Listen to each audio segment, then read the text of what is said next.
mind one thought at a time.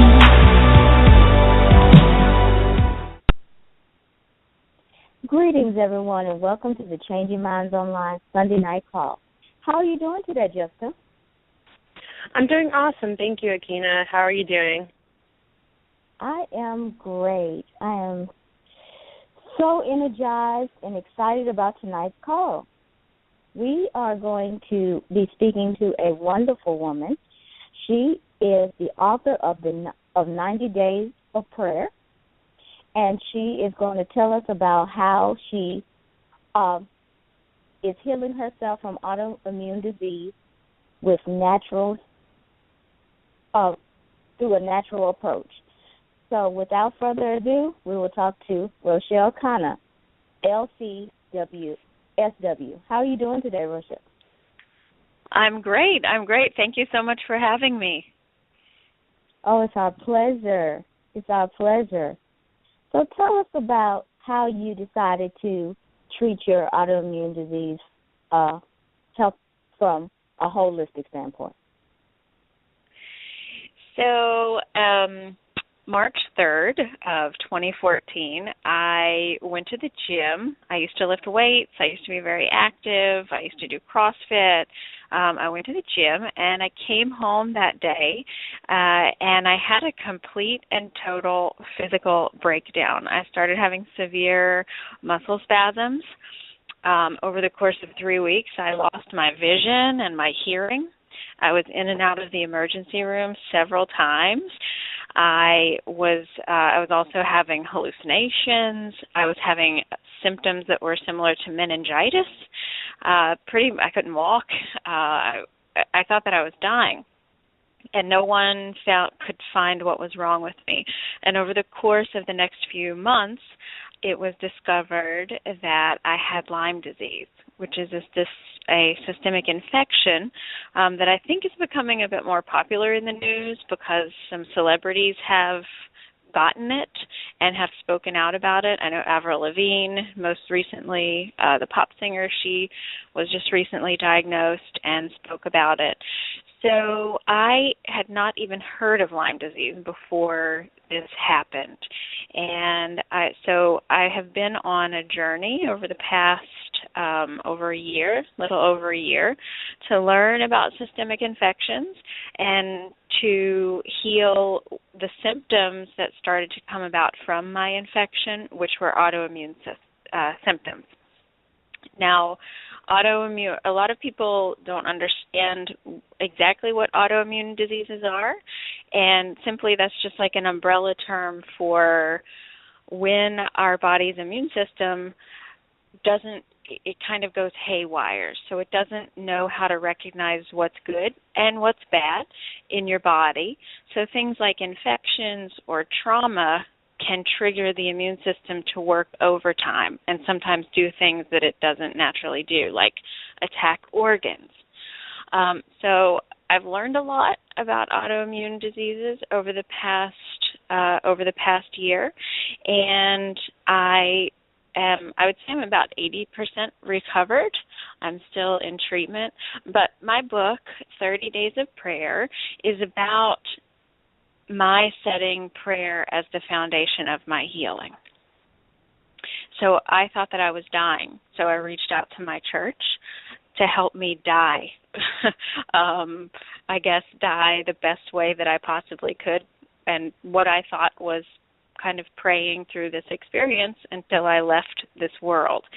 And then when I didn't end up dying, I thought I should write a book about it. Wow, that makes sense. That makes perfect sense. So if someone who was suffering from autoimmune disease asked you how you started your journey with the treatment, what would you tell them?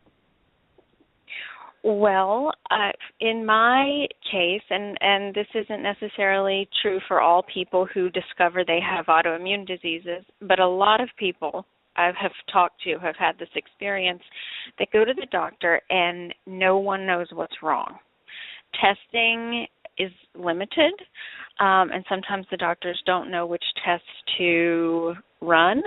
So I went to a lot of doctors. I went to rheumatologists. I went to several primary care doctors, and all of them said that I was fine and that there was nothing wrong with me. And actually, the way that I found support in terms of finding the correct testing was actually through support groups on Facebook. And the people that were in these groups who around chronic illnesses directed me to ask the right questions. So as I was praying, as I was searching for answers, I didn't take the doctor's first answer as the only answer. For example, I went to a rheumatologist. She did a test for lupus, which is a reasonable test because I was having arthritis, I was having pain symptoms, I was having low-grade fevers. Ran the test, nothing happened, and I called her to ask her what I should do next, and she said, I really don't think that you're ever going to find an answer. So none of these tests that I did came back positive, and I don't really have an answer for you. And instead of taking that on face value and saying, well, I'll have to live with it, whatever is wrong, I kept looking and kept asking questions. And a group on Facebook, I put my symptoms. I initially thought I had heavy metal poisoning, mercury poisoning, because I had fillings, mercury fillings as well. I put all of my symptoms and all of my tests on a group board, and just within a few minutes, I said, what else can I check for? And 5 people immediately responded to me and said, you have Lyme disease. And so I went for the proper testing for Lyme disease, and that is what I have. And I've had it for a long time. So I would say the first thing that you do is you don't take the answer that you cannot heal, because there's always a way that you can heal. Even if doctors say there's no cure, that just means that we haven't found a cure yet, not that there's no cure. Wonderful. Now, you call your book the 30 Days of Prayer, and this is the way that you decided that you wanted to go with your healing. So tell us about how you decided to use prayer as healing. Well, prayer was just something that I thought that I was going to do. I kind of looked at it. I'd always prayed. I've been meditating since I was 12, 13 years old, which I also learned in church. I grew up United Methodist, and prayer was what I thought was going to be the appropriate thing so that I could end my life with dignity. And so I did a lot of praying about the things I was thankful for. I reflected on my life so far, and I decided that, wow, I had lived a pretty wonderful life and that I could leave in peace, but that also I might have some making amends to do with people. I had some relationship issues that I needed to shore up with people. And I went through the process of doing all of those things, tidying up. And then the more I did that, actually, the better I felt. My church gave me a prayer partner. They had a program where they match you up with people to pray with you. So I had someone praying with me weekly. And through that, I also learned how to manage my pain. I was in severe chronic pain 24 hours a day. I couldn't sleep. I could hardly lay down. But I was also having trouble with motor skills. So I was stuck between being in pain lying down and being in pain standing up. So prayer was what enabled me to manage and eventually eliminate my chronic pain. Even though I was doing other things, I was taking supplements, I was doing a diet, everything had changed, but I really attribute my healing to prayer because it gave me a structure and it gave me something to focus on. And the primary focus of the book is that my healing came even though my body was still suffering, and I already consider myself healed. Although my body still has this thing that it's going through, the healing that I felt like mattered was my spiritual healing, and that was done, and that didn't matter what happened to me. I mean, I still want to get better. I want to recover 100%, but that's kind of secondary to my inner well-being. So the book is kind of developed out of that in terms of giving women something to focus on, a time-limited focus, that when we're suffering from an illness that seems kind of out of control, we can do certain things every day to stay on the path of getting better spiritually, getting better in our relationships, and getting better physically. Well, Rochelle, it seems like it's common. I actually myself, I started really to pray and to meditate and start all that actually right around the same age, around 12 years old. I started going for acupuncture, and my acupuncturist introduced me to meditation, and it also was very life-changing for me. I was actually born with a set of neurological disorder, and it produced some symptoms that were similar to some of the things you were talking about. And, one of the things that I can relate to is that for the condition that I have, and I often don't say what it is, and it's not really a secret. People just often don't know what it is. I have neurofibromatosis. There's no treatment and there's no cure for it. And I love how what you said is that there's just because they haven't found a treatment or a cure doesn't mean there's not one. It just means they haven't found one yet. And I also approach my life from the perspective of the fact that, there is a cure and this can be treated. It is kind of it is my job, my duty, or even my privilege and honor to be able to discover what it is, not only for me, but for everyone who's being told that there's not one. And, just like you, I have treated it. I am treating myself holistically. I've looked through a variety of different resources. At first, it was, I was in this denial stage where I didn't want to read about it. I didn't want to learn about it. And I thought, well, kind of out of sight, out of mind. But as I got older, as it's a progressive condition, it's become more and more apparent every day that I can't choose to just ignore it, that it is there even if I want to look away from it, but that I have chosen to be empowered just like yourself around the situation. And I've chosen to look at things like, going to naturopathic doctors, going to integrative doctors, going to nutritionists and looking at my diet, looking at my exercise, looking at supplements, and knowing that I, am going to choose powerfully to not give up and just say, hey, you know what, there's nothing that I can do, but actually choose to say, you know what, there is something that can be done, and I'm going to be the one to discover what it is. Because, it's really like that saying, if it's to be, it's up to me. And that's the approach that I have. Maybe you're listening to this call and there's something that you've been told that you're not able to do, or there's something that you've told that's hopeless or helpless. And I want you to know that it's not hopeless, it's not helpless, that you can do anything that you want to do. If you believe it, if you put the prayer, you put your mind to it, it can be done. And I'm a firm believer that when God has a path for your life, that nothing can get in its way, and that you're going to be given everything you need to be successful. And, why not heal yourself? And why not you? Why not me? Why can't we be the ones who figure out how to treat our illnesses? And not only for us, because it really is, it's greater than us. It's not just about us, but why don't we get to be that person to do it for other people? And that's the approach that I took with my life. I am taking with my life every day. And I like that it sounds like you're in that similar perspective. Absolutely. If someone said, I will take back your Lyme disease, you never, ever, it'll just be erased from your memory, you can go back to the life you had before, I would absolutely say no. It was the most amazing thing that ever happened to me.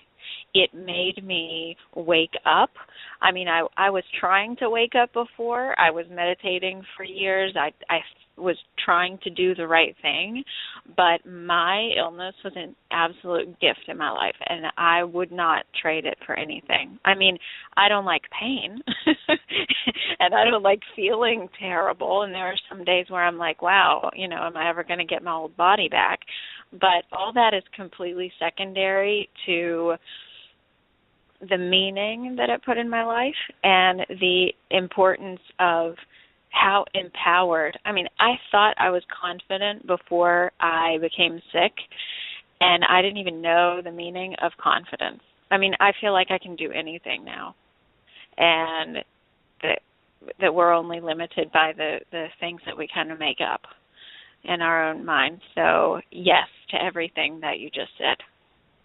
Yeah, I can really relate to that. And, people ask me, well, if you could trade it and you could go back in time and not have been born, for me with neurofibromatosis, if you could make that go away, would you? And of course, right, from this moment forward, if we could erase it and not have it in our future, of course we would, right? If someone said, I can wave a wand and I wouldn't be in pain anymore, or I wouldn't be, I wouldn't have any symptoms anymore, I wouldn't have to worry about what could happen if the progressions for me get worse. Of course I would take that in writing and run with it for the future, right? But I wouldn't go back and change the past. And the truth is that, we are a sum of everything that happens to us and how we react to the situation. And, it really has made me who I was. And every struggle, we have to be thankful and thank God for every struggle. Nothing happens by accident. God didn't mess up. He didn't make any mistakes when he created us. And when things happen to us, especially, in your condition and my condition, this is something I was born with. I don't think God made a mistake when he created me. This is what was supposed to be for me. And yes, okay, people say you can't have it both ways, that you can't wish that you can cure yourself and then wish, or be thankful that you had it. And I disagree with that. I'm thankful that up until now, I can tell you that, looking back at my journey, how I started to run in response to, wanting to fight in a very physical way, me losing, in a sense, I had a neuropathy, and in a sense was losing some mobility, some strength in my legs. And in response, I started running, and I'm sitting out here in my office right now, and I'm looking at all my running medals, they're hanging on my wall, and I have so much pride and so much joy when I look at them. And I love now to run, and it's something that brings me so much passion. I wouldn't be doing that. Certainly I look at where I am as far as my profession, and I'm really happy. I love what I do. I know for sure I wouldn't have been doing that. But it's also those lessons you learn along the way, that strength that we have that I wouldn't have had, that you might not have had, that compassion, that understanding, the ability to inspire other people because of the story we were given. Those are all things that we got in response to the fact of what our situation was, regardless of what it was. So, I agree with you. I thank God for the fact that I was born with that app. I do. And, people can look at me and say, how can you thank him? And then also ask him to heal you. And it's well, yeah, I can do both. I can have both. And I think that, it is the powerful way, to really, to treat this. And you can treat yourself, even if someone says you can't. Well, and I think the difference is the basis of being healed is really, really loving yourself in every situation. And I mean, I loved Louise Hay before I became ill, and then after I got sick, I was like, oh God, that's all crap. Who came up with all this happiness stuff? I was really angry for a good several months, before all of this, before it all started to kind of make sense. And when it doesn't matter. I mean, we're in this position in life where things are going to happen to us because we live on Earth and anything can happen. And as long as you're really loving to your circumstances, then that's the correct response. I mean, I can be sick and still love my body and do the best for it.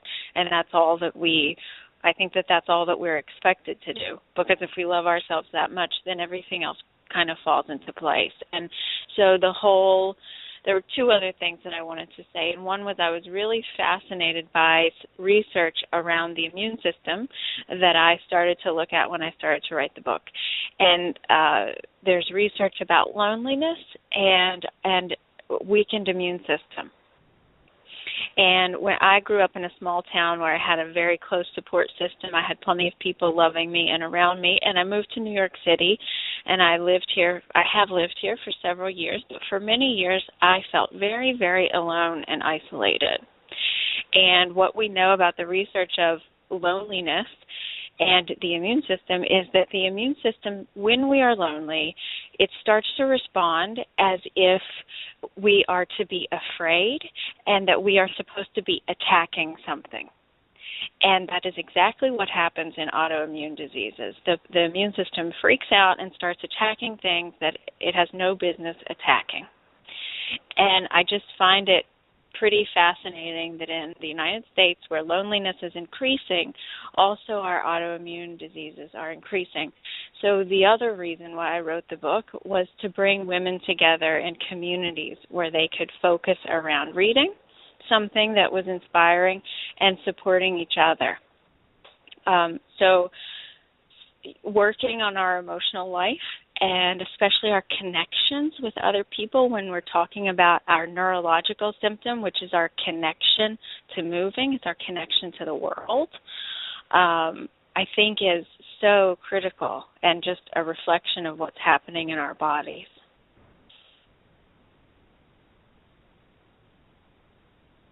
Yes, that makes perfect sense. Now, when you're tell us more about these women communities.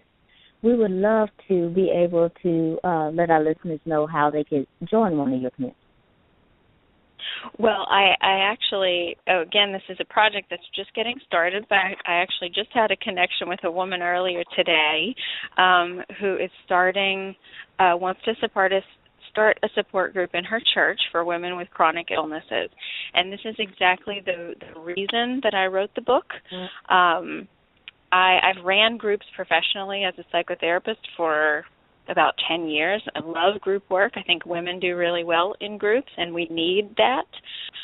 So my goal is that the book be used as a curriculum for getting together weekly or biweekly in your community of faith to support women who are sick. And I know that there is a need because so many, 10% of the population has autoimmune diseases, and 80% of that is women. So, yes, that is the goal. And all you have to do is just reach out to me through 30daysofprayer.org, and I will happily do phone consults to start up support groups in your church. That is my mission for the year. I'm available to come and speak to your congregation, as well as just speak with you over the phone if you need a little bit of help getting those groups started. Now, what type of programs do you have for people who want to do their healing individually? Well, professionally, I'm a psychotherapist, and I am always available for consultation by phone. I'm licensed in New York State to do psychotherapy in New York State, but I don't do that in other states because you can't unless you have a license in that state. So Skype and phone consultations for women who if they just kind of don't know where to get started. The book is centered around prayer, but it also has some very basic tips about where to begin to start to take control of your own health. So I think that the book is a good place to start because each day there will be something very simple, even if it's just a meditation, but I do give exercises every day as well. So you can choose to do everything or just pick one thing. And one of them, for example, is the kitchen clean out. Is your food conducive to what we know from research is an autoimmune-friendly kitchen? That's one of the bigger ones, but there's a lot of different exercises. There's breathing, there's meditation exercises, there's challenges to just get out and start walking, doing some more of those mobility things that we talked about earlier. So, yeah, it's pretty comprehensive in terms of where to start. Oh, that's good. Now, if someone is just getting started, and they're deciding if they want to do just individual work or the support groups or just something totally different, how would you guide them in that decision? So because I have a background in psychotherapy, I would do some sort of an intake. I do an assessment to see what you're currently doing and what is lacking. am also a big proponent of functional medicine. I would probably recommend that you see a functional physician if there's one available, just because their testing is more accurate than maybe if you would go to a general doctor. So I am a big proponent of functional medicine. If you're into acupuncture, as we mentioned earlier, acupuncture and Chinese medicine is a great adjunctive, or it's my sole treatment, but not everyone wants that as a sole treatment. So we would do a full assessment of, is your medical team on point? We would put together a medical team. We would see if you need nutritional guidance, which I'm not a nutritionist, but I can direct you to the research and the information and even nutritionists in your area. So it is more like a case management session where we find the gaps in the concrete services that you need. And then additionally, praying if that is something that you're interested in. I do a prayer call-in on Thursdays where people can just call and pray as a group, but I am happy to pray with you and to meditate with you around the right direction for your healing, because I believe that even though I'm someone who could help guide you, you at the end of the day know where you need to go for treatment, and you will be able to find it. I was guided to my physicians by dreams, by meditation sessions, and by constantly believing that I would actually find an answer. So you're the lead. I am just here to assist and possibly provide information and support. Well, thank you so much, Rochelle. Now, as we're coming to a close on our show tonight, what is your final inspirational piece for someone who is going through autoimmune disease?